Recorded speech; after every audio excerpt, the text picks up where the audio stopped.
Welcome to Facts for Real videos. Here are some of the largest mega projects in the world, ranging from the building of the most expensive oil field to an outrageous airport expansion, from a colossal nuclear plant to the most cutting-edge high-speed rail. We start with the number 5. The $20 billion light rail in Tel Aviv. It will cost a stunning $20 billion to complete this project, which is Israel's largest public transit undertaking. 3 primary rail lines, the red, green, and purple, with a combined length of 90 kilometers, make up this system. They can accommodate 228 million passengers annually, and the first of the 3 is about to carry its inaugural passengers. Yet why is it being constructed? Such a large-scale endeavor has been required in the Tel Aviv metropolitan area for many years. You only need to consider how you can currently get from one place to another in Tel Aviv to comprehend this. You may either walk, take one of the slow buses, or order an Uber. Due to the city's expanding population, traffic is becoming increasingly backed up. Israel has been thinking about a rail-based mass transit system since the 1960s because of this. However, the shaky political climate and money issues continue to stand in the way. After 60 years, Israel is now constructing its public transit system. While the majority of towns constructed these networks totally below, Tel Aviv chose to use a hybrid network that includes both underground and above-ground sections. The 24-kilometer-long Red Line, which connects Petah Tikva and Bat Yam, is the first segment of it. In order to connect 10 underground stations, half of the track travels through tunnels. This Red Line is the first phase of a larger transport plan for Tel Aviv. The purple and green lines will also be integrated into the system during the following 5 years. After discussing underground rail lines, we'll discuss a massive undertaking that will transform air travel in one of the busiest cities in the world. Number 4. Expansion of the Dubai Airport, $33 billion in development costs. Dubai has grown into a major worldwide city and the financial hub of the Middle East. As a result, visitors to the city are increasing from all over the world. Dubai today has 2 enormous airports, the International Airport and the Al Maktoum International Airport, to handle this vast number of travelers. The latter, which is still very young, has only ever carried roughly 1.5 million people annually.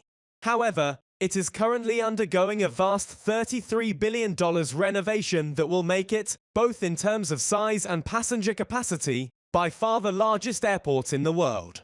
Here is a brief visualization to give you an idea of the absurd scale of this expansion. The airport handled roughly 1.6 million passengers in 2019, which was the busiest year thus far. However, after all 3 phases of the extension are finished, the facility's capacity will have increased by 150 times. In fact, it would be significantly larger than the other Dubai International Airport as a result of this. 4 more runways, 2 new terminals, 4 lobbies, and a cargo facility big enough to carry 16 million tons of freight annually are all part of the 3 phases of construction. Additionally, a 40 km road and metro network will be constructed to improve airport accessibility. The yearly passenger capacity is anticipated to rise to 130 million by Phase 1's conclusion. Some sources state that this phase will be finished in 2030. A schedule for the middle of the 2030s, however, appears more likely given that the progress made thus far is merely paperwork. The completion of Phase 3 is anticipated for around 2050, increasing the capacity to 255 million passengers. The current largest airport in the world, Atlanta Airport, is more than twice as big as that.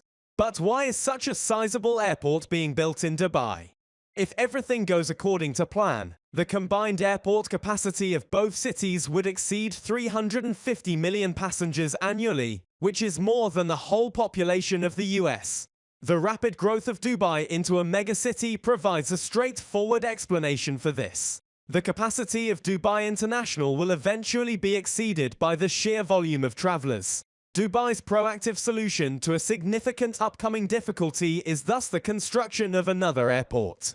There is, however, another element at work here. Saudi Arabia, which lies next to Dubai, is likewise undergoing a tremendous development.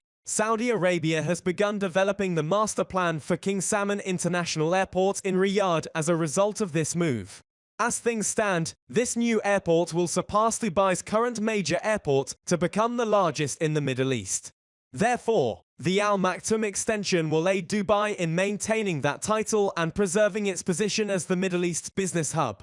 The following project is a similarly big growth that hasn't occurred in America in the previous 30 years. Number 3.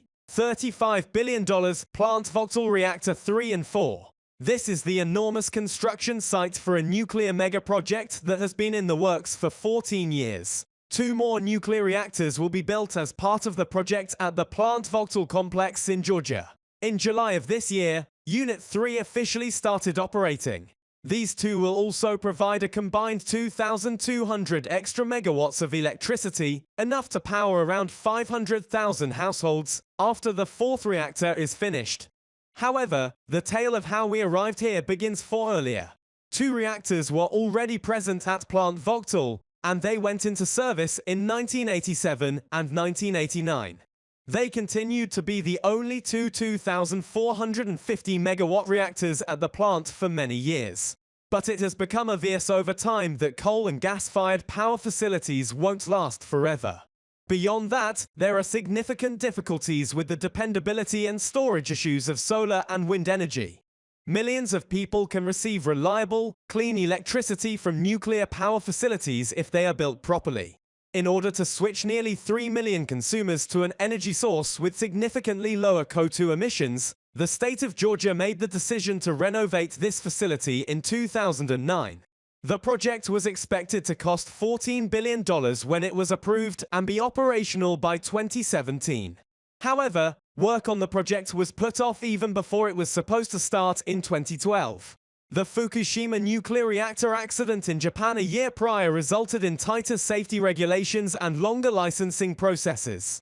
A year later, work finally started, and the authorities tried to speed things up by using creative ideas. However, that strategy failed and caused more licensing delays than anticipated. The project was officially 3 years behind schedule, and $22 billion in additional funding was allocated by 2015. A few years later, the pandemic had a significant impact on the project. Worker schedules were compressed, which resulted in an even further advancement of the overall strategy.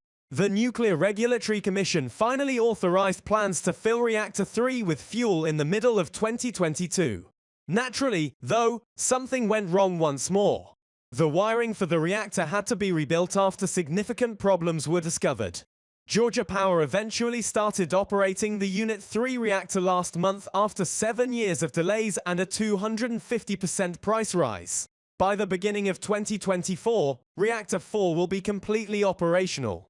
State officials and stakeholders have hailed the expansion as a great accomplishment despite its troubled past, because it would provide clean electricity for the next 60 to 80 years. Our subsequent megaproject, though, is a big oil field expansion that could be the final of its sort. Number 2. The $50 billion cost of the Kashagan oil field, one of the most in-demand commodities worldwide, is still oil. Because of this, governments and private businesses invest enormous sums of money each year in the search for new oil reserves. And in the year 2000, one of the largest oil reserves in the world was found as a result of an exploration program in the Caspian Sea. The Kashagan oil field, which is 80 kilometers off the coast of Kazakhstan, has 13 barrels of recoverable oil, which is enough to supply the world with energy for 5 months. The initial cost estimate for the project was $10 billion. The Kashagan development, however, proved to be quite difficult. The Caspian Sea's oil is located 4.5 kilometers below the water's surface.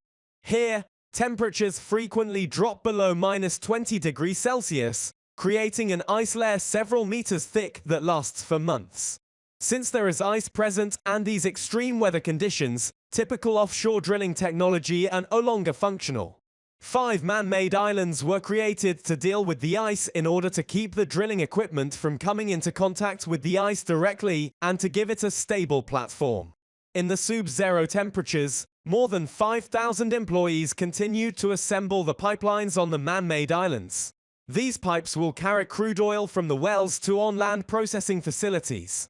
The Kashagan oil field was finally prepared to extract oil in September 2013 after 10 years of construction and costs that were already more than 4 times the initial estimate. But a few weeks later, it became really troubled. The main pipeline developed a leak because it was unable to withstand the intense pressure. As a result, the project was again put on hold, and the prices skyrocketed. 4 of the largest oil industry heavyweights, 2 government-backed firms, and a $50 billion investment puzzled experts as to why not a single drop of oil was being produced. However, this was not a singular incident. Delays and cost overruns are fairly typical with oil projects because of their enormous magnitude. According to a Chevron assessment, only 8% of oil megaprojects between 2007 and 2010 were completed on schedule and within the projected budget. Construction at Kashagan resumed after the main pipeline disaster, and 3 years later, commercial production formally began. The field currently produces 400,000 barrels of oil per day. The Kashagan oil field turned out to be a difficult enterprise that cost a fortune. The world may never see another oil megaproject of this size as it works to reduce its reliance on fossil fuels. The most expensive megaproject is up next. Please subscribe to Facts for Real videos. Number 1. The Chuo Shinkansen is expected to cost between $80–100 billion. For our final major undertaking, we travel to Japan, a nation renowned for its architecture, customs, crafts, and productivity. The so-called Land of the Rising Sun receives up to 32 million visitors each year. But if you poll a significant portion of these travelers, you'll discover that they are particularly enthralled with one invention of the Japanese, the Shinkansen, or bullet train as its name's literal translation suggests. This piece of infrastructure is a powerful testament to Japanese productivity. These trains can travel at up to 320 kilometers per hour, which is crazy fast. There have never been any injuries on the Shinkansen as a result of an accident during its 6 decades of operation. Japan is now developing an extension that will advance technology and speed in unprecedented ways. With trains traveling at top speeds of more than 500 kilometers per hour, the new route will make the trip between Tokyo and Osaka in just 6 to 7 minutes. Japan uses maglev trains, which float just above the tracks thanks to magnets, to reach these incredible speeds. The Chuo Shinkansen is being built in 2 phases, with the first phase starting in 2014. By 2027, Phase 1 will link Tokyo and Nagoya. Given that the majority of the 344-kilometer line will be through tunnels, it will be a significant endeavor. Phase 2, which will join Osaka to the new line, will be finished in 2037. It remains to be seen if Japan will be able to stick to this demanding timeline. Do you know of any further megaprojects that we ought to discuss in a later video? Tell us in the comments section below. We appreciate your interest, and we'll see you again soon.